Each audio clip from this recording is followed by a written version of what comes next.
Carruatges amb cavalls i els típics vestits de rocieres. A la primera romeria de Viladecans no li va faltar de res. El Centre Cultural Raíces d'Andalucía ha organitzat aquesta romeria, un acte d'origen religiós però que s'ha convertit en un lloc de trobada per diferents generacions. La romería es más que nada una alabanza a la Virgen que se ha hecho en el campo porque la Virgen fue encontrada en el campo y es una fiesta para toda la familia porque acuden los mayores y los pequeños todos juntos. Se come, se bebe, se canta, se baila y se venera a la Virgen.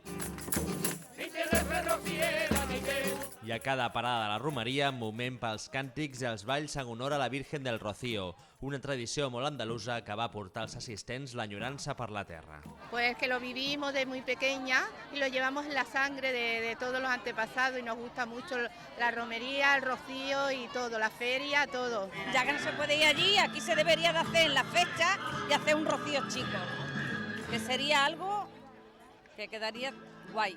Aquí por lo menos pues disfrutamos de lo que no podemos ir porque claro, allí podíamos ir un día puntual, pero cada año y eso no.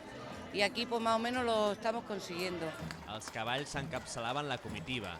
La romeria és un bon espai per exhibir les habilitats d'aquests animals.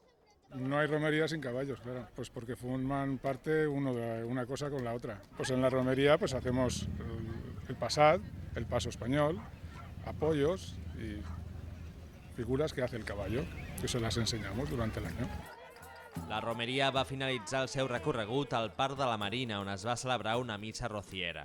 Davant el gran èxit d'aquesta primera convocatòria, la romeria tornarà a celebrar-se a Viladecans al mes de maig.